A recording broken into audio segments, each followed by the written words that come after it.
हकीकत में ऐसा फार्मूला जो सिर्फ 3 दिन के अंदर ऐसा असर दिखाएगा कि आपकी सूजन का जो एक ज़माने से इलाज चल रहा था, बड़े बड़े एंटीबायोटिक्स लगाए जा रहे थे, बड़े बड़े हॉस्पिटल्स में एक्सरे और अल्ट्रासाउंड सर ये और वो और एंडोस्कोपी तक की नौबत आ गई थी, लेकिन इलाज में कोई कामयाबी नहीं मिली थी। मैं कोई हवाई बातें नहीं कर रहा हूँ। अस्सलाम वालेकुम दोस्तों, आज का नुस्खा मैं आपको जो दे रहा हूँ बेहद बेइंतहा काम का नुस्खा है। आप जानते हैं अच्छी तरह से कि कोई भी बीमारी इंटरनल ऑर्गन पर जब तक इन्फ्लेमेशन ना हो, जब तक सूजन ना हो, तब तक कोई भी बीमारी पैदा नहीं होती। हर बीमारी की वजह जो होती है वो सूजन होती है, कहीं ना कहीं इन्फ्लेमेशन आता है और उसी की वजह से वो अंग, वो जो ऑर्गन है वो मुतासिर होता है और वो बीमारी को पैदा कर देता है। आप ये कहेंगे कि कभी कहा जाता है कि भाई पेट उसके लिए जिम्मेदार है। हाँ, पेट भी जिम्मेदार है और वो पेट की वजह से ही कभी कभी इंटरनल ऑर्गन पर इन्फ्लेमेशन आता है, सूजन आती है। आज उस सूजन को उतारने के लिए, हटाने के लिए ऐसा गजब का फार्मूला जो आपने कभी नहीं सुना होगा, और हकीकत में ऐसा फार्मूला जो सिर्फ 3 दिन के अंदर ऐसा असर दिखाएगा कि आपकी सूजन का जो एक ज़माने से इलाज चल रहा था, बड़े बड़े एंटीबायोटिक्स लगाए जा रहे थे, बड़े बड़े हॉस्पिटल्स में एक्सरे और अल्ट्रासाउंड सर ये और वो और एंडोस्कोपी तक की नौबत आ गई थी, लेकिन इलाज में कोई कामयाबी नहीं मिली थी।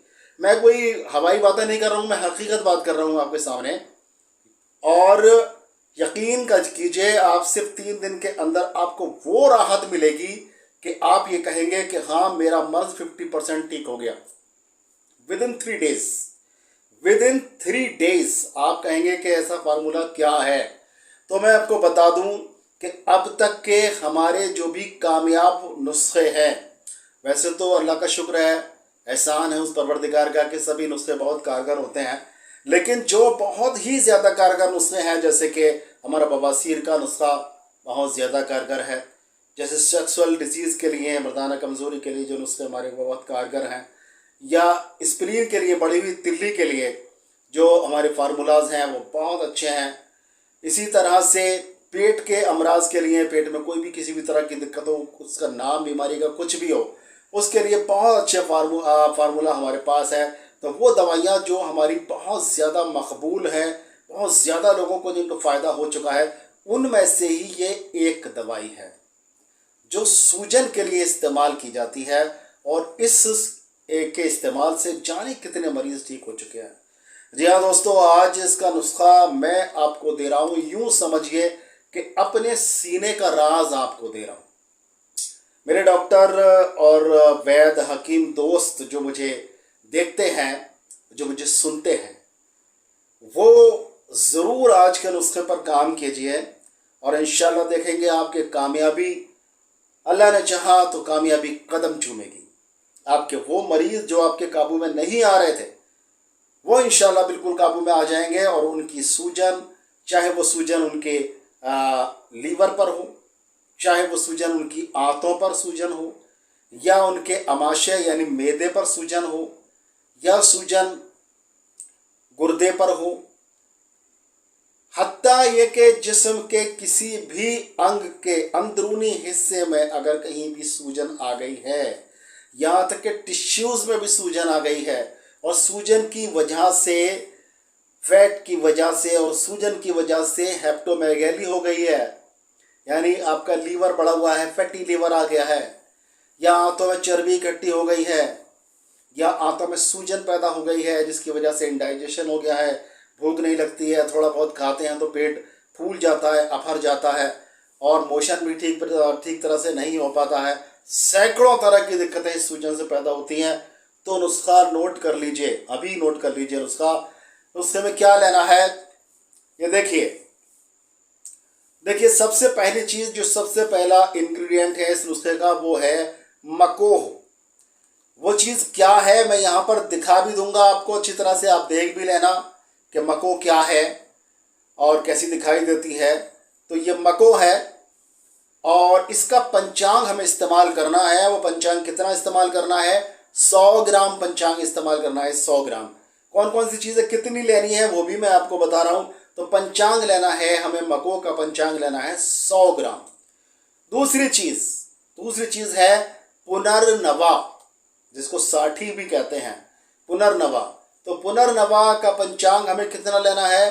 पुनर्नवा का पंचांग भी हमें 100 ग्राम लेना है। पंचांग का मतलब मैं बता देता हूँ आपको।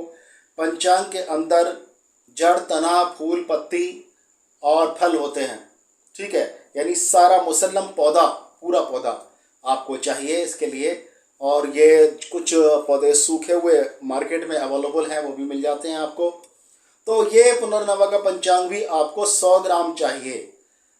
तीसरी चीज आपको चाहिए कासनी का पंचांग। कासनी क्या है, यहां दिखा रहा हूं मैं आपको। कासनी का पंचांग आपको चाहिए। 3 चीजें हो गई, 100 ग्राम कासनी का पंचांग हो गया। अब चाहिए आपको भृंगराज।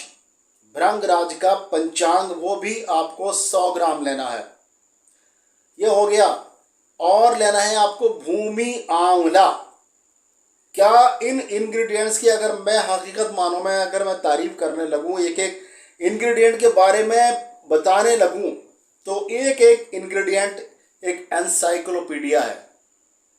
उसके लिए अलग से बहुत लंबी वीडियो बनाई जाएगी, जो जो इंग्रेडिएंट्स इसके अंदर मौजूद हैं, अगर उनको जानना चाहते हैं आप। भूमि आंवला अपने आप में एक सोने से भी ज़्यादा कीमती चीज़ है। मिलती सस्ती है, लेकिन उसका जो गुण है, उसकी जो तासीर है, उसकी जो खासियत है, वो सोने से कम नहीं है। और क्या लेना है आपको? आपको लेना है गिलोय। गिलोय भी आपको 100 ग्राम लेना है, ठीक है, गिलोय भी आपको 100 ग्राम लेना है। और क्या लेना है आपको? अब लेना है आपको 100 ग्राम हरड़, बड़ी हरड़, 100 ग्राम बहेड़ा और 100 ग्राम आंवला। अब क्या करना है, अब कैसे इसको तैयार करना है? अब इसको आप क्या करिए, इन चीज़ों को सबको एक साथ साफ कर लीजिए। पहले तो अच्छी तरह से सफाई कर लीजिए। जिनके अंदर गुठली होती है, गुठली निकाल दीजिए। जिनके अंदर से कूड़ा कचरा और पेड़ों के पत्ते वगैरह, गंदगी वगैरह है, वो सब निकाल के साफ कर लीजिए। उसके बाद में वेट करिए। वेट करने के बाद में जब चीज़ें वेट के मुताबिक हो जाएं, तब इनको लेके ग्राइंडर में डाल दीजिए, ग्राइंड कर लीजिए, खूब बढ़िया करके ग्राइंड कर लीजिए। क्वार्सली ग्राइंड करना है, फाइन ग्राइंड नहीं करना है, यानी बहुत बारीक नहीं इसको ग्राइंड करना है, बल्कि इसको मोटा मोटा सा ही ग्राइंड कर लेना है। अब आया इसका इस्तेमाल का नंबर। तो इस्तेमाल कैसे करना है? इसमें से आपको तकरीबन ऐसे समझिए 20 ग्राम के करीब लेना है, आपको 20 ग्राम के करीब लेना है। और इसको आपको चाहें तो ऐसा कर लीजिए, बहुत ही बढ़िया रहेगा ऐसा कर लें तो, कि इसको 1 गिलास पानी में, बल्कि 2 गिलास पानी में इसको आप भिगो के इस 15 से 20 ग्राम ले लीजिए। और इसको डालने के बाद में इसको मिला के, चला के और ढक्कन ढक दीजिए उस गिलास पे। सुबह जब हो जाए तो सुबह को आप इसको आंच पे, चूल्हे पे चढ़ा दीजिए। और चूल्हे पे चढ़ाने के बाद में जब ये तिहाई हिस्सा रह जाए, यानी इसका तीसरा हिस्सा रह जाए, 2 हिस्सा उड़ जाए, पानी जल जाए, तो इसको छान लीजिए। छानने के बाद में चाहें तो थोड़ा सा गुड़ मिला सकते हैं जायके के लिए, और इसको पी जाइए। सिप सिप लेकर पीजिए, बढ़िया करके पीजिए।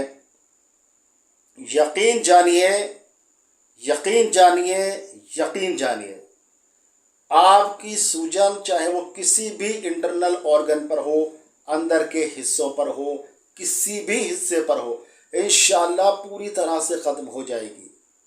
3 दिन के अंदर आपको बेहद सुकून महसूस होगा इंशाअल्लाह। लेकिन इसको आप अपनी बीमारी के मुताबिक, अगर बीमारी आपकी पुरानी है और मर्ज़ आपका पुराना है, जटिल हो गया है, तो उसके मुताबिक आपको इसको इस्तेमाल करना चाहिए। 1 महीना इसको इस्तेमाल करिए। और अगर बहुत ज़्यादा पुरानी, बहुत ज़्यादा जटिलता पैदा हो गई है, एंटीबायोटिक्स खा के, पेन किलर्स खा के, और भी रेड लगा ली है उसकी भी, तब थोड़ा सा वक्त लगेगा। 2 से 3 महीने अगर आपने कर लिया तो समझ लिए आपकी बॉडी पूरी तरह से डिटॉक्सिफाई हो जाएगी। यहाँ तक कि कोई जिस्म में के अंदर कोई भी वर्म रहने वाला नहीं है। हकीकत जानिए इस बात की। और लीवर से मुतालिक, आपके लीवर जिगर से मुतालिक कोई भी बीमारी हो, इंशाल्लाह इससे दूर हो जाएगी। चाहे वो फैटी लीवर हो, चाहे वो आपको जॉइंटिस पीलिया हो गया हो, एसजीपीटी एसजीओटी गड़बड़ हो गए हों, या किसी भी तरह की कोई भी दिक्कत हो, आपकी इंशाल्लाह इस नुस्खे से पूरी तरह से आपको आराम मिल जाएगा। तो इसको इस्तेमाल ज़रूर करिए, ज़रूर करिए और ज़रूर करिए। मैं कहता हूँ कि अगर आप वाकई में थक चुके हैं अपने सूजन का इलाज कराते हुए, अपने बॉडी के अंदर, पेट के अंदर के किसी ऑर्गन में अगर सूजन आ गई है, तो इंशाल्लाह 3 दिन के अंदर चमत्कारी असर आपको इंशाल्लाह देखने को मिलेगा। और कुछ दिन इसको जारी रखा तो हमेशा हमेशा के लिए इंशाल्लाह आप इन बीमारियों से मुक्त हो जाएंगे, आज़ाद हो जाएंगे। लेकिन इलाज के दौरान कुछ परहेज भी ज़रूरी है। तला भुना हुआ चीज़ें, फ्राइड चीज़ें नहीं इस्तेमाल करनी है, चावल इस्तेमाल नहीं करना है, कोल्ड ड्रिंक, फास्ट फूड वगैरह जैसी चीज़ों का इस्तेमाल नहीं करना है। सात्विक भोजन, हल्का सुपाच्य भोजन आपको करना है, ठीक है। मुझे उम्मीद है कि इंशाल्लाह और सुमा इंशाल्लाह आप इसको इस्तेमाल ज़रूर करेंगे, लोगों को ज़रूर बताएंगे, ताकि सभी लोगों की प्रॉब्लम दूर हो जाए। बहुत गंभीर प्रॉब्लम है ये, क्योंकि जब इसका रूप बढ़ जाता है तो ये बहुत भयंकर बीमारियों में तब्दील हो जाता है। मैं जिन बीमारियों के नाम भी नहीं लेना चाहता। तो इसलिए सूजन का जो भी इन्फ्लेमेशन बॉडी के अंदर है, उसका इलाज जल्दी से जल्दी हो जाना चाहिए। तो दोस्तों, आज के लिए बस इतना ही। फिर मिलेंगे इंशाल्लाह किसी बीमारी का बहुत ही अच्छा इलाज लेकर, या कोई बहुत अच्छी सी जानकारी को लेकर। तब तक के लिए अपने भाई डॉक्टर अतर शेरवानी को इजाज़त दें। अस्सलाम वालेकुम व रहमतुल्लाहि व बरकातुहू।